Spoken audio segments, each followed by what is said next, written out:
Nós teremos eleições bastante divididas, né? Agora, a grande maioria está conosco.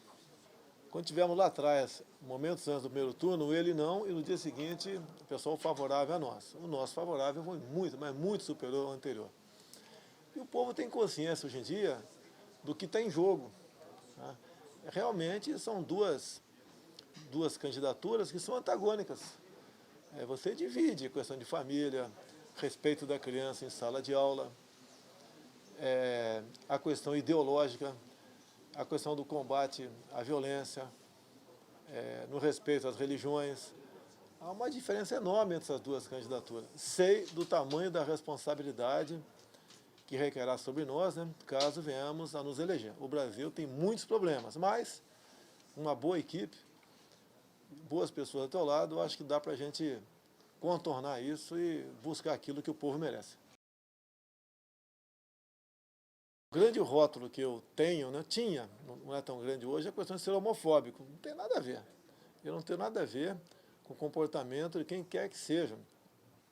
Agora, eu descobri no final de 2010, por ocasião, acredite, do 9º Seminário LGBT Infantil na Câmara, a proposta do governo em, ao querer combater, que chamava de homofobia, um conjunto de material patrocinado pelo Ministério da Educação, composto de livros, cartazes e filmes, de deixar qualquer um com os cabelos em pé. Então eram cenas de crianças se beijando, de meninas se acariciando, e eu denunciei isso de forma bastante pesada. Bem, como o outro lado não tinha como dizer que eu estava errado, partindo para agressões essas materializadas em ataques, né, no tocante ao maior homofóbico que existe no mundo. Isso foi no final de 2010. No começo de 2011, tivemos o apoio das bancadas católica e evangélica, de modo que a própria Presidente da República teve que recuar, dizendo que o material era inadequado. Agora recuou, mas não recuou muito não. Continuaram de outra forma, com outros nomes, como atualmente você já ouviu falar na palavra ideologia de gênero, tentando, de forma bastante precoce, fazer com que as nossas crianças se interessem por sexo. Ninguém quer isso, duvido qual pai queira isso, mas hoje estão muito mais preparados para combater isso aí. Da minha parte, obviamente, se eu for presidente, isso vai deixar de existir. A questão da economia. Quando o Lula assumiu em 2003, a nossa dívida interna estava em torno de 600 bilhões de reais. Hoje está na casa dos 3 trilhões e 700 bilhões. Quase metade do que você arrecada vai para pagar juros ou rolagem de dívida. Bem, eu, com a minha equipe econômica, o professor Paulo Guedes, botei na mesa isso e outras coisas para ele. Ele que vai resolver, não sou eu. Você falar que não entende de economia é um sinal de modéstia da tua parte, assim como eu não entendo de saúde, né, medicina, vou indicar da saúde. E perguntei se tem como, né, e quais as alternativas. Bem, ele apresentou várias alternativas, não é que nós somos obrigados a acreditar, nós temos que acreditar, porque o Brasil realmente, se não tomar uma medida forte nesse sentido, ele quebra daqui a 2, 3 anos, seremos uma Grécia. E isso passa por reformas, né? A mais importante que ele está colocando em prática, né, estudando, é o seguinte: tem que entrar mais dinheiro em caixa sem aumentar imposto. Como? Desburocratizando, desregulamentando, abrindo o comércio com o mundo todo sem o viés ideológico, mexendo na legislação que atrapalhe quem queira investir. Nós devemos tirar o Estado do encalço de quem quer produzir alguma coisa no Brasil. Hoje em dia é muito difícil ser patrão. E essas propostas estão bastante avançadas por parte dele. Inclusive, eu achei até ousada demais a questão de mexer na tabela de imposto de renda. A proposta dele vai sim, não é que o Estado vai perder, vai arrecadar bem menos, mas uma maneira de você dar uma sobrevida a todos. Diminuindo aqui quem ganha até 5 mínimos, 5 mil reais, não pagaria imposto de renda. Acima disso, tem uma alíquota única de 20%. E reduziria o imposto por parte do empresariado. Isso a Inglaterra fez há 20 anos atrás e o Trump fez há pouco tempo nos Estados Unidos. Não temos outra alternativa, temos que arriscar. Agora, não existe espaço para se aumentar imposto, então não temos outro caminho a não ser esse. Eu espero que o Paulo Guedes esteja certo. Primeiro, o Brasil, acima de tudo, vem do Exército Brasileiro. E Deus acima de todos. Aconteceu, eu estava no evento evangélico em Brasília, tinha um pastor lá, posso falar o nome dele? Claro, Era o Silas Malafaia, e tinha uns 50 deputados evangélicos, né? E ele falou, só 3 falarão. E apontou para mim, eu falei, Silas, eu não sou evangélico, eu sou católico, né? Não, é você. Daí eu, sob pressão, né, tensão, eu dei meu recado, poucos minutos, e terminei com o Brasil acima de tudo, e veio na minha cabeça, naquele momento, Deus acima de todos. Pegou. A questão da verdade. Há 4 anos eu decidi vir candidato a presidente. E todo mundo tem um chavão, né, uma frase de efeito. E eu busquei algo, porque eu frequentei muito a Igreja Batista em Resende, quando era cadete, quando era tenente, lá em Niuaque. Inclusive tinha dia lá na Igreja Batista em Niuaque, era eu e minha esposa, mais ninguém, não tinha mais ninguém, porque era bem diminuta a igreja lá, né? Mas muito mais por ela do que por mim, eu acredito em Deus, mas eu ia mais à igreja por causa dela, confesso isso aí. E ali eu aprendi aqui essa passagem aí de conhecer a verdade vos libertará. E no Brasil, quem não mente não consegue sucesso na política, é quase que uma norma isso daí. E eu resolvi fazer exatamente o contrário. Daí um repórter perguntou para mim, mas como é que você vai ganhar a eleição então? Eu falei, se é para mentir, não vou ganhar. E comecei, ao andar pelo Brasil, levar a verdade, estudar os problemas locais e como solucioná-los sem dinheiro. No tocante à pressão. O que eu tenho falado há muito tempo? Eu estou há 28 anos dentro do parlamento. E o que leva à ineficiência do Estado e à corrupção são exatamente as indicações políticas. Então, de 2 anos para cá, juntamente com o deputado Onyx Lorenzoni, nós vimos fazendo reuniões com parlamentares. Então, mostrando então, como nós poderíamos sair da crise, porque hoje em dia quase todo mundo tem vergonha de dizer que é político, que não é bem quisto pela sociedade. Então, mostrando para esses parlamentares, chegou em 120 aproximadamente, como nós gostaríamos de governar o Brasil caso chegasse à presidência. E eles toparam. Então, nós temos, não é fechado, né, mas a simpatia enorme de praticamente um quinto do parlamento. Depois disso veio hipotecar a solidariedade à bancada da agricultura, grande parte da bancada evangélica, tivemos aqui a bancada católica há pouco tempo, e essas pessoas estão imbuídas disso. Nós temos que ter um ministério, não é meu, é nosso, técnico, como por exemplo, na defesa, vai ser um oficial general de 4 estrelas, sem comentário. Na economia, o economista Paulo Guedes. Na Casa Civil, tem que ser um parlamentar com trânsito no parlamento, o Onyx Lorenzoni. Está quase certo. Quem vai ser a ciência e tecnologia? Vai ser um coronel da aeronáutica, o astronauta Marcos Pontes, que há 8 anos trabalha na NASA, uma pessoa que entende realmente do assunto. Quem vai ser da agricultura? Alguém indicado pelo setor produtivo. Então, somente com um time dessa qualidade, nós podemos trabalhar não para agremiações político-partidárias, mas para o Brasil. Temos que arriscar, assim como a proposta econômica do Paulo Guedes é bastante ousada, a nossa também é. Porque se for para fazer a mesma coisa, o Brasil vai quebrar, no meu entender, muito mais rápido do que esperamos. Olha, tive com o sistema financeiro umas 10 vezes, tive com a nata do PIB brasileiro em São Paulo 3 ou 4 vezes. Com o agronegócio, visitei quase todas as feiras que existem no Brasil nos últimos 4 anos, e sempre dizendo que a cota de sacrifício do povo acabou, isso não é demagogia, acabou, não dá mais. Tá? E todo mundo tem que colaborar, sem exceção, porque caso contrário, nós sucumbiremos. E eu acredito que tem que ser dessa forma. Tá? Qual a maior despesa nossa? Juros e rolagem de dívida, R$500 bilhão. Segundo Paulo Guedes, um plano Marshall por ano. Depois vem previdência, servidor público. Tá? Então, essas grandes despesas, você tem que buscar uma maneira de, sem canetadas, né, equacioná-las. Você não tem outro caminho. Estou ciente do tamanho da responsabilidade e da quantidade de problema. Todos têm que colaborar nesse sentido.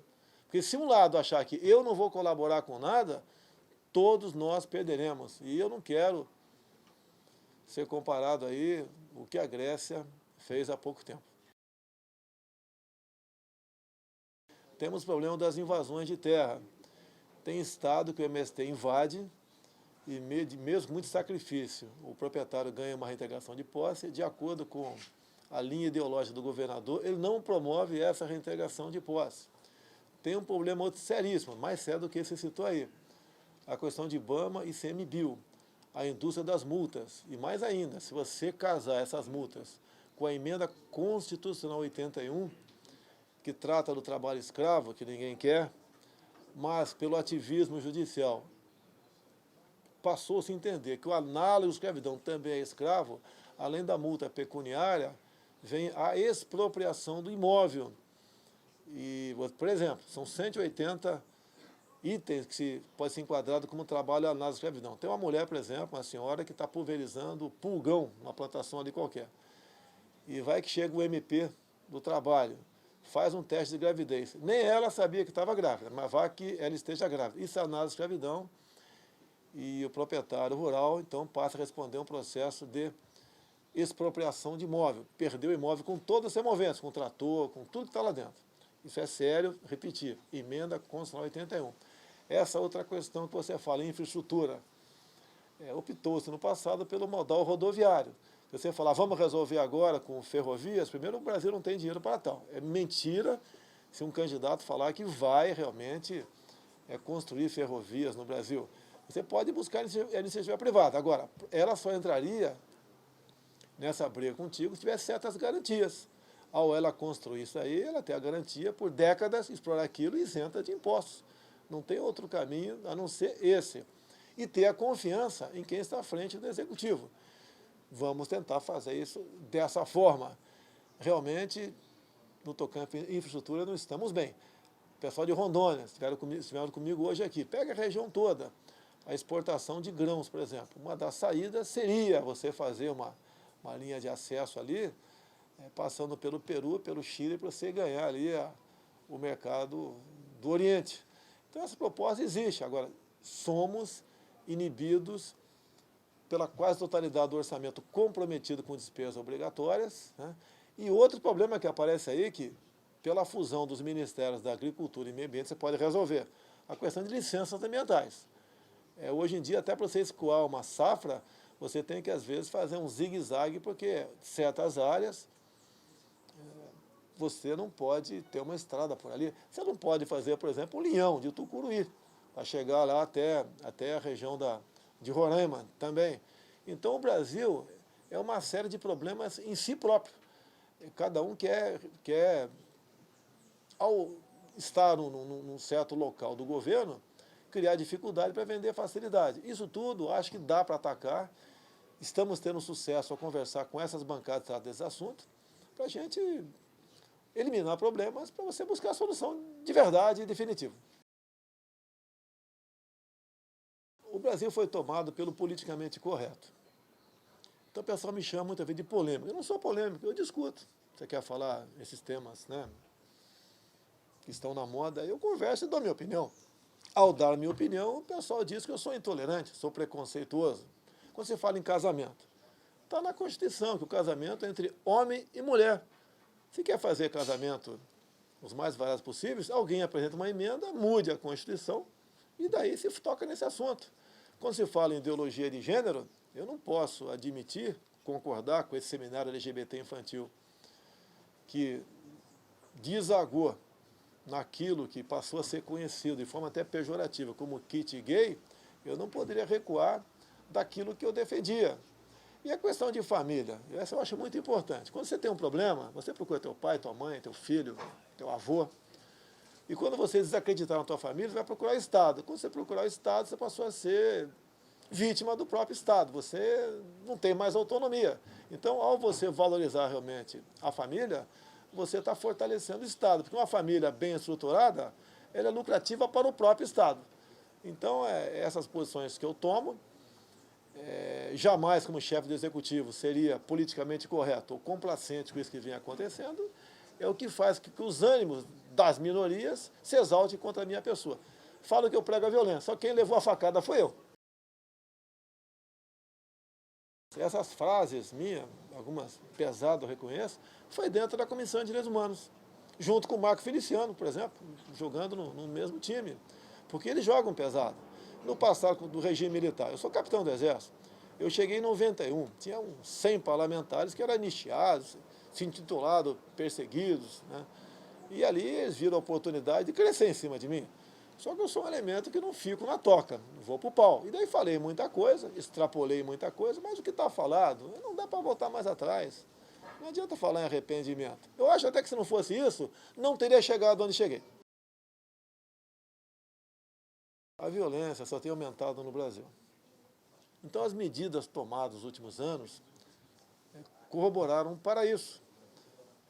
A questão do politicamente correto, a questão da maioridade penal, dependente de mim, passaria para 16 anos, depende do parlamento. Em consequência, no meu tempo, você prestava o serviço militar obrigatório com 17 anos. Agora você não consegue entrar numa escola naval com 17 anos de idade, você tem que ter 18, porque contraria o ECA, o Estatuto da Criança e do Adolescente. Se estimulou há pouco tempo a política de desencarceramento, até o outro lado, né, que vai concorrer comigo agora nesse próximo fim de semana, ele falou que pretende botar em liberdade uns 20% dos apenados, porque cometeram um crime de pequeno potencial. Eu sempre pergunto, qual a diferença de furto para roubo e latrocínio? É oportunidade. Se alguém está levando o pneu do teu carro lá fora, é um furto. Se tu chega e leva uma pancada, é um roubo. Se dá um tiro e te mata, é latrocínio. Vai ter que prender o malandro só quando ele matar alguém? Por que não prende logo no começo? É igual às Forças Armadas. Por que tem hierarquia disciplina? Porque tem um regulamento disciplinar que é rígido. O elemento sabe que se fizer algo errado, vai pagar 2 dias de prisão, 2 de detenção, 15 de prisão ou detenção. E por último aqui, 2 coisas importantes. Entrou-se com a figura da audiência de custódia. Hoje em dia, quem pratica um furto, dificilmente fica detido por mais de 24 horas. Quem pratica um roubo, é a mesma coisa. Somente latrocínio que acaba ficando preso. Ah, as cadeias estão cheias. Mas peraí, não pode deixar esses bandidos continuar fazendo barbaridade em vias públicas. E mais um item muito importante, entra no que você perguntou agora, né? Estatuto do Desarmamento. Só desarmou o cidadão de bem. Eu, por exemplo, sou capitão do Exército e tinha uma coleção de projetis em casa. Me desfiz de tudo. Porque se eu uma busca e apreensão em casa, por exemplo, mandrake, né? Busca e apreensão da minha casa. Se pegasse aqui um cartucho de .50, mesmo inerte, eu responderia por ter peça de armamento ou de munição e teria uma pena, começaria com 3 anos de detenção. Então, o que eu falo do Estatuto de Desarmamento? Primeiro, eu não estou inventando nada. Eu quero fazer cumprir o referendo de 2005, que o povo decidiu pelo direito de comprar armas e munições. Nós temos que respeitar o povo, mesmo que alguns não concordem com isso aí. E, obviamente, não é jogar uma para cima ou botar na farmácia para vender. Tem que ter idade e algum critério para tal. Olha, a proposta da Previdência nossa não é essa como o Temer propôs. Falaria apenas rapidamente um item para você aqui. Quando ele fala 65 anos para todo mundo, você não pode entender que um policial militar com 65 anos de idade use seu fuzil como se muleta fosse. Há diferença. Tem certas profissões que também o elemento não aguenta virar concreto com essa idade. Então, tem que ser mudada uma coisa? Tem, tá? Mas não é dessa forma. Questão de privatizações. O Estado está inchado, mas você tem que ter zelo por aquilo que é estratégico. Qual país do mundo não tem estatais? Não podemos ter uma proposta de privatizar tudo. Tá? Agora, tem a estatal, por exemplo, são muitas, né, que são ineficientes, tem a concorrência por parte do Estado, né, dá um prejuízo. Você tem que privatizar ou extinguir. A própria empresa brasileira de notícia. Ninguém assiste, dá traços de audiência. 1 bi e pouco por ano, para acomodar jornalistas de esquerda, tá, cansados. Você tem que acabar com isso aí. Então você tem que diminuir o tamanho do Estado até para ajudar a combater a corrupção. Então, e tem que ser algo com responsabilidade. Você vê no passado a Embraer. Foi privatizado pelo critério chamado Golden Share. Ou seja, a empresa não pode agora, os acionistas, resolver vender para esse ou aquele capital. Passa pelo crivo do presidente da República. A mesma coisa nós, tem certas estatais, você tem que ter responsabilidade. E eu digo, né, nós temos que fazer negócio com o mundo todo. O mundo todo pode continuar comprando no Brasil, mas não podemos admitir que alguns países venham comprar o Brasil. Olha, esses programas vão continuar, o recurso vem do FAT, né? No caso aí da Minha Casa Minha Vida. Nós estamos tentando fazer que o dinheiro vá diretamente para os municípios, tá certo? Evita passar pela Caixa, porque a Caixa Federal fica com mais ou menos 9% do que se gasta com Minha Casa Minha Vida. Bolsa Família é a mesma coisa, tem muita fraude. Agora mesmo tomamos conhecimento de uma auditoria feita, né, onde dezenas de milhares de pessoas que não precisavam estavam recebendo. Então vamos tentar até majorar, se der, se for possível, ao combater a fraude, o valor do Bolsa Família. Porque tem muita família que, se você tirar isso aí, seria um ato de desumanidade. Então isso vai ser mantido, mas vamos combater a fraude, o roubo e o desvio. Primeiramente, quem evitou uma ditadura no Brasil foram as suas Forças Armadas em 1964. Estava tudo certo para que a esquerda assumisse definitivamente o controle do país. O senhor João Goulart vivia na China comunista. E quem pediu a saída daquele governo foram. Naquela época não tinha muita evangélica, era pequena a classe, o católico era muito grande. Foram as igrejas católicas, foi o empresariado, foram os produtores rurais, foi a OAB, foi a ABI, foram as mulheres nas ruas reclamando da inflação, do custo de vida, entre outras coisas. E as Forças Armadas apenas, né, faziam parte de tudo aquilo que existia na política, que o militar era bastante ativo na política, tá certo? E nós assumimos com base na Constituição. Inclusive não houve 31 de março. Né? O 2 de abril foi quando o Congresso decidiu tornar vago a cadeira do Presidente da República. No dia 11 de abril tivemos eleições, de acordo com a Constituição em vigor, de modo que Castelo Branco foi eleito. No dia 15 ele assumiu. É a mesma coisa de pergunta, né? Tancredo Neves foi eleito de forma democrática ou não? Foi eleito da mesma forma dos militares. Agora, ficamos um pouco a mais? Ficou, até reconheço. Agora, essa história de que era um governo pautado por torturas e adseções não procede. O outro lado, sim, como até o Gabeira diz, o Eduardo Rocha também diz, entre outros, se eles tivessem assumido o poder naquele momento, teríamos sim um regime cubano dentro do Brasil. Da minha parte, tento me rotular disso porque eu sou capitão do Exército. Olha, eu estou apto com restrição. Essa condição é evitar se exaltar. Aqui, por exemplo, a gente não vai se exaltar, pelo que eu estou vendo aqui. Eu tenho uma bolsa de colestomia aqui do meu lado. A facada, mais ou menos 15 centímetros, o cara bateu e rodou. Não foi aquela facada que vê a briga de bar. Acontece, um cara fura o outro. O cara bateu e rodou. Perdi no mesmo dia 2,5 litros de sangue. Tudo foi colocado para fora, uma cirurgia bastante complexa. Furou o intestino fino, o delgado, furou o grosso, espalhou fezes por toda a cavidade abdominal. 6 dias depois, uma nova cirurgia, começou 9 da noite e acabou 5 da manhã. Então foi algo bastante grave, não foi simples. E os médicos da Santa Casa, bem como de São Paulo, dizem, cada 100 pessoas em uma facada como essa, apenas um sobrevive. Então eu sou um sobrevivente, segundo eles, né? Eu acho que isso foi um milagre de Deus que está acontecendo comigo. Então a minha saúde está bem, eu não posso abusar. Até porque, quando se fala em debates, as televisões todas deixaram para a última quinta-feira, que foi a decisão do médico, né? Uma vez eu estando 100% apto, eu teria uma bateria de debates. Não suportaria isso. Qual TV eu cortaria? Por que cortar a Bandeirantes e não a Record ou vice-versa? Então, para evitar problemas, a minha saúde em primeiro lugar, e eu vou debater com posse com um cara que é desculpa o linguajar aqui, um pau mandado de um presidiário, um cara que, uma vez sendo presidente da República, não vai ter liberdade para indicar um secretário, quem dirá um ministro, para lugar nenhum. E ele mesmo disse, na última entrevista agora, que a crise só acabará quando Lula for presidente. Então não dá para dialogar com um tipo de pessoa como esse, que inclusive tem um plano de governo camaleão, já mudou quase tudo no seu plano de governo. Tirou as cores vermelhas, botou verde e amarela, tirou a fotografia do Lula, a questão de controle social da mídia foi amenizado também, tudo mudou. Tá? Já tomou a hóstia, né, juntamente com a vice, que diz claramente que não acredita em Deus, que é abortista. Essa época de campanha, eu acho que graças, em especial, né, em grande parte, às nossas mídias sociais, as pessoas conseguem entender que estamos numa época onde, infelizmente, a verdade é a primeira vítima.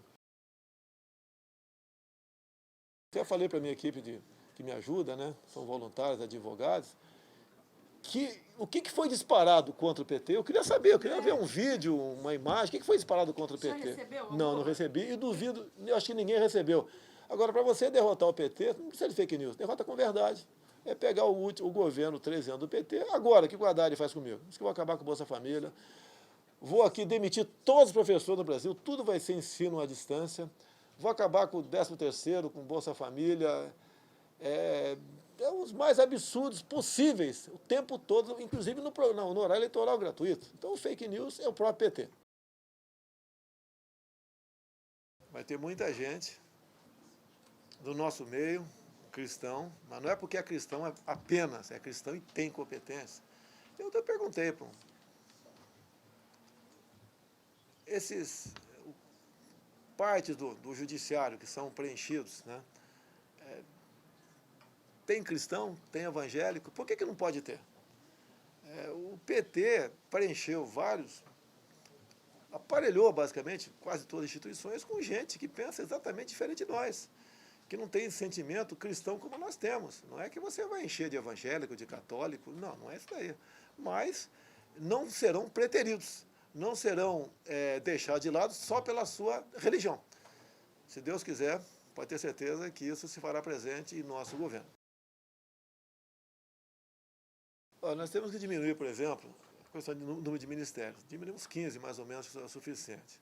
Cargo comissionado, são 23 mil, se eu não me engano. Não é zerar. Que você não pode entrar, por exemplo, em um Ministério da Educação e governar só com quem está lá dentro, porque grande parte do que está lá dentro são pessoas que ideologicamente vão barrar, impedir o teu serviço.